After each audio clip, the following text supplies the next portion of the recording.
Welcome everyone to our what am I saying? Okay, that's the blooper. And this is A B Convos Wrestling Edition. Welcome everyone to A B Convos Wrestling Edition. And this is a post-apocalyptic? A whole new world. A world with virus running through. I don't know what that was. Wow. I mean, it wasn't bad, though. But this is a post-apocalyptic coronavirus world. And as you can see, TP is at a premium. And you can get these right now at Amazon.com. LKB is the name of the store. We sell these. Got toilet Yes, paper. These are our shirts. Got toilet paper. As you can see right here, the real champ right now is toilet paper. Yes. So, man. You may got gold, but we got toilet paper, baby. Oh, TP. Sorry. It's only one ply. It's only one ply. It's going to collapse. Oh, man. And again, it's a post-apocalyptic world. We only get one ply. Now, look. All right. We're maintaining social distance. I'm covering up. Make sure that I don't, I may or may not have been a little under the weather this week. No corona, but I still kept my distance. Kept everybody safe because you don't want to spread whatever you may have. But I'm good now, but I still just want to be safe. All right. Sorry, Bone Crusher. Bone Crusher! So let's get into it. This is again I guess a post-coronavirus wrestling edition with Raw, the Wednesday Night Wars of NXT, AEW, and then SmackDown Live. And I gotta tell you, Raw and SmackDown, what's the word? Sucked. They're in a situation none of us have ever been in. They're trying to make do with the best that they can. Triple H they're kind of using him as the face of what's going on. As the face of coronavirus? See, that's not what I said. I knew it. You knew it. However, as soon as we saw it, you start looking at things that you might do differently and that you would suspect that maybe by Friday they would have figured out to do things differently. When your audience is empty with most wrestling shows, it's not a packed house, they darken the audience, towards the back so it seems a little fuller, so it's not quite as obvious. Right. There's different things you can do, space people out a little bit. As soon as I saw Raw, I thought, why not have some of the wrestlers from the back come in and be an audience? Because when you're absolutely performing to nobody, you just didn't buy into it for a second. It changes the whole dynamic, because when you have the crowd, aside from the hype of the crowd, but just the actual physical bodies changes the acoustics of that arena. So to have it completely empty, it takes you out of it. It kind of feels like when we were watching, I guess FCW, seeing how these people came up from Florida and they were cutting promo in promo class. It had that sort of quiet, we're learning, we're in school kind of a feel. And still talking to an audience. Yeah. That's not there, but we all know it's not there. And although we are an audience, it's not the same thing. Not the same thing. However, you did mention last time, and then AEW ended up doing what? Bringing the other wrestlers in as the audience. And so now they are interacting with an audience, a very invested audience, a very small audience, but they were loud. Loud. So it made you feel, as the matches went on, like there were really people there invested in this match. And the arena was darkened behind them. And start to finish, AEW was a regular show.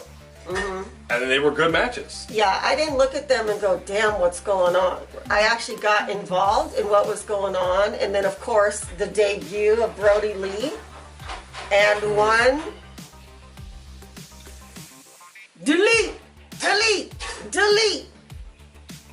Hardy. That's Man. huge. Huge, huge, huge. Okay, huge. And I gotta tell you, it went over better than I feel Stone Cold's 316 Day. I mean, it became a thing of its own. I was really looking forward to it. And again, they kind of showed some vignettes from days past. They really could have maybe gone backstage, showed him interacting with some of the people back there, instead of just popping out at the very end and just doing. I mean, it was kind of funny.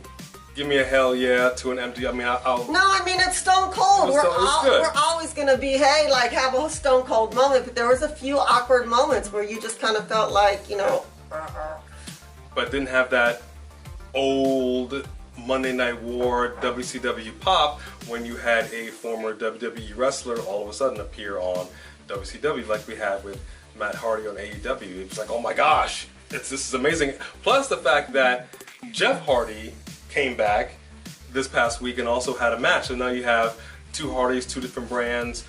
It's interesting. But overall, no good. And then what was NXT? NXT didn't even have any wrestling matches at all. It's a whole bunch of reminiscing. And I said at the beginning of all this, reminiscing actually wouldn't be a bad thing if you didn't have a whole network where you can reminisce wherever you want to. And because you forced all of us to buy into this network, we can see that whenever we want to. Exactly. But I will give Miz and Morrison some points because I loved what they did. They put on a whole performance with just themselves with some pre-record. Oh, that was great. Yeah, the dirt sheet went off very, very well. Playing different superstars. And I gotta tell you, I'm a big fan of Heavy Machinery, and I love seeing the six-pack go against the keg, if you will. That was a good match. That was a good match. And when Otis lost it at the end, and I mentioned this to A when we were watching it, I really feel that the Otis character is a little reminiscent of George the Animal. I know it's not to that extreme, but they kind of almost have him caveman-ish. You don't really hear him talk a lot. You kind of very simple, very, pouty like a big kid. And then, you have this beautiful Elizabeth, like she's a little bit of what our Elizabeth would be today when he was the animal was in love with Elizabeth. I kind of feel like that same dynamic is kind of being recreated, but I actually really like it. And Otis beat the hell out of everybody, and it was great.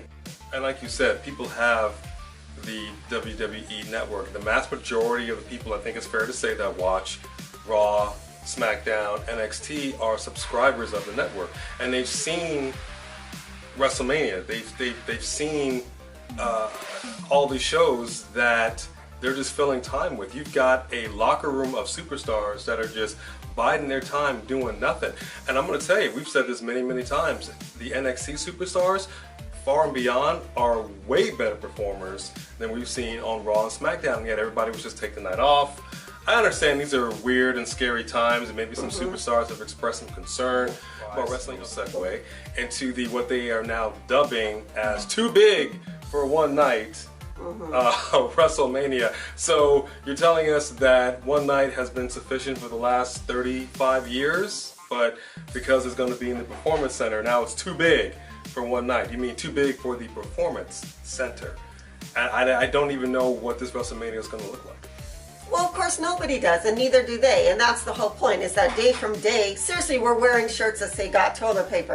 Who knows what the hell is going on right now?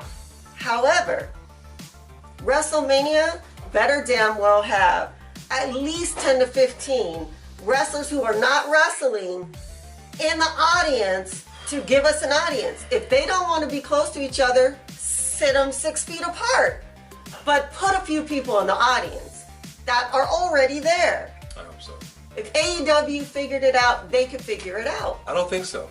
I don't think so, homeboy, homegirl, Skullface, Red Skull, Pink Skull. Pink Skull, baby. This MCU. I don't know what this is, because what I'm not seeing is Triple H, McMahon utilize this opportunity the way that I think they could.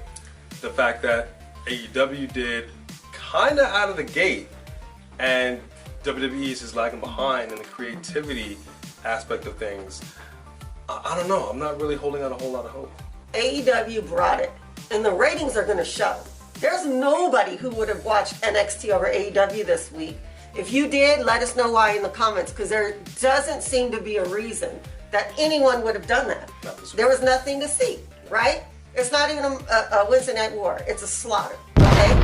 So they know they have to make changes. They know they need to learn from the success of AEW, and they need to do it fast with WrestleMania coming up. So you have someone called the Savior. You should be somehow working this into, you know what I mean, your act. To save this whole thing. Yeah, you need to figure out how to work this in and make it a part of what's going on and take us away from the world. If we're watching the Performance Center and we're sitting here going, this is awkward, you're not taking us away from the world, you're reminding us. I didn't sit there watching AEW going, this is so weird. But the other three were like, oh yeah, I forgot the world has ended. You know what I mean? This is true. I don't know.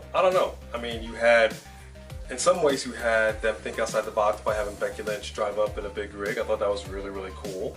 But she cut a promo, whatever. And Shayna Baszler is watching backstage on a monitor, balling up her fists, and that was it. I mean, you had no interaction with these two, so again, why would we be invested? At least Charlotte showed up to NXT and, well, laid it in to Rhea Ripley. Well, Shayna Baszler, now that she's a bloodsucker, is an OSHA hazard. You see, because when we're not supposed to be exchanging handshakes, you got someone who's biting off people's necks. In the post-apocalyptic world, I mean, she could have started the corona for all we know. Coronavirus! Coronavirus! So it's just a job hazard to, have her on a monitor, make sure she doesn't suck anybody's blood. All right, guys, so that's all we have right now for A B Convos Wrestling Edition. Please let us know what you think by leaving a comment below. What do you think is going to happen next week, and what do you want to see happen at WrestleMania Too Big for One Night? And if you're new to our channel, and you haven't subscribed yet, forget you! Wait.